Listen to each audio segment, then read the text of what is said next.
سلام دوستای خوبم، حال دلتون عالی باشه. با یه ویدیوی دیگه در خدمتتون هستم برای انرژی خوانی شخص احساسیشون. ببینیم که در حال حاضر توی ذهنش چی میگذره. ازتون میخوام که توی ذهنتون شخص عاطفیتون رو تصور بکنید، اسمش رو توی ذهنتون تکرار بکنید، انرژیتون با من همسو بشه و من هم از خداوند میخوام که نور و عشق و انرژی رو به روی کارت های ما جاری کنم و جواب مد نظر و صحیح رو از زبان کارت ها بشنویم. لطفا نیت کنید دوستای خوبم. میخوایم ببینیم که توی ذهن شخص عاطفی که حالا میتونه کات باشه، میتونیم توی رابطه باشیم، ببینیم چی میگذره توی ذهنش.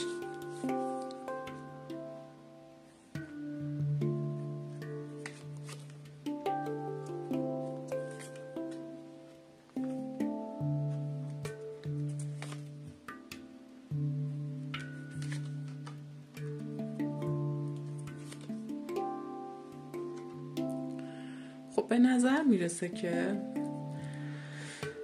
رابطه عاطفی شما در حال حاضر یه مقداری سرد شده، کات شده، یا اینکه مشکلاتی، بحث و درگیری های ذهنی حتی میتونه بین شما به وجود اومده باشه، یا حتی ممکنه شخص سومی باعث این دعوا و درگیری های بین شما شده باشه.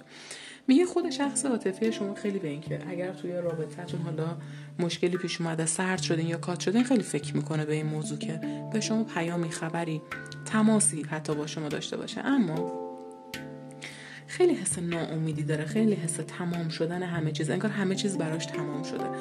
با اینکه شما رو آدم وفاداری میبینه، حتی خیلی دوست داره که با شما تشکیل خانواده‌ای داشته باشه، یا اینکه حتی اگر مشکل یا معضلاتی در رابطه با خانواده برای شما پیش اومده، میگه در حال حاضر این شخص خیلی به دیدار، یا یه دیداری که همراه با معاشقه است، یعنی دیدار خیلی جذاب احساسی هست، خیلی به این موضوع فکر میکنه. اگر مخصوصا رابطه شما کهنه و قدیمی و چند سال است، نگرانی‌های در باب این رابطه البته که داره، یعنی خیلی نگرانه و نمیدونه آیا اگر به شما بازگشتی داشته باشه شما پذیرای این شخص میشید یا نه. ولی واقعیت اینه که این شخص به شما خیلی علاقه‌منده، شما رو آدم وفاداری میدونه، ضمن این که هر کاری حاضر برای شما انجام بده، ولی ترس و نگرانی داره از این که بخواد با شما تماسی بگیره. ببینیم که خب چه قدمی میخواد برداره برای رابطه.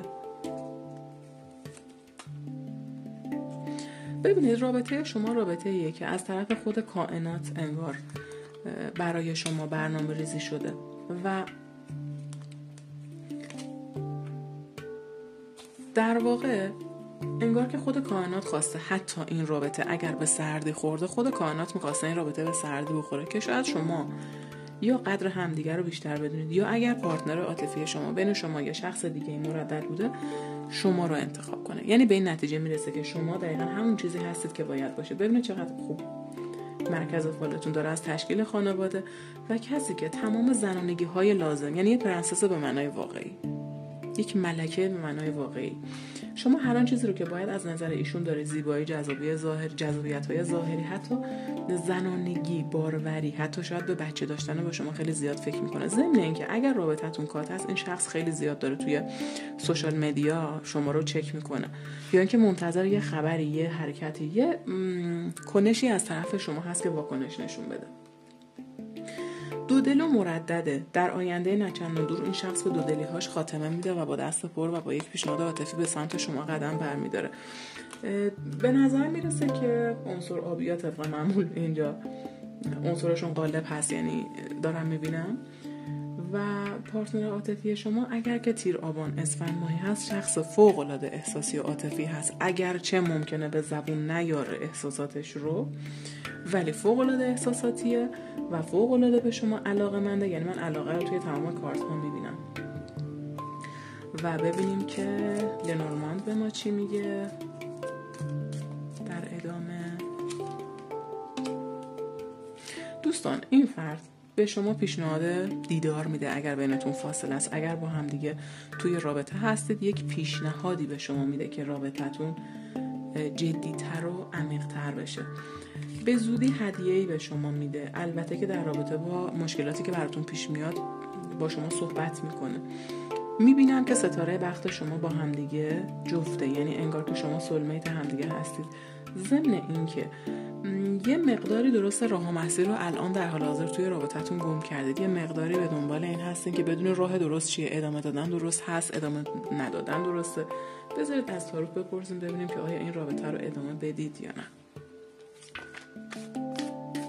سردرگمی برای خودتون بیشتر میبینم دوستان.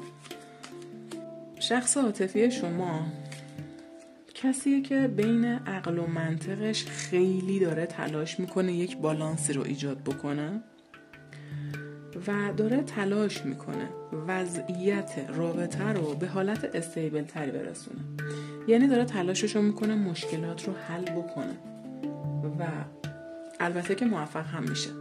طی 4 وعده دیگه، یعنی انگار که یک 4 وعده نیاز به استراحت روانی هر دوتای شما دارین. شاید حتی افسردگی، یه چنین بیماری رو حتی شاید دارید پشت سر میذارید یکی از طرفین. میگه به هر حال که این مشکل چه میتونه روحی باشه، چه میتونه در واقع بین طرفین باشه، این مشکل حل میشه و پارتنر شما راه حل این مشکل رو پیدا میکنه. چون که شما خودتون هم اگر خانم هستید این ویدیو رو میبینید، خانم با درایت و کامل و مستقلی هستید و کسی هستید که تمام کارهایی رو که باید توی این رابطه انجام بدین رو انجام دادین. شما کوتاهی توی این رابطه نکردین، چون از نظر این آقا شما یک ملکه به معنای واقعی هستین.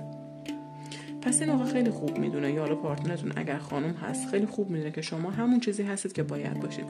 تمام تلاشش رو برای نگه داشتن این رابطه میکنه و موفق هم میشه و به نظر میرسه که این رابطه ارزش صبر کردن رو داره. بریم ببینیم که در نهایت این رابطه به کجا میرسه، یعنی عاقبت این رابطه چی میشه.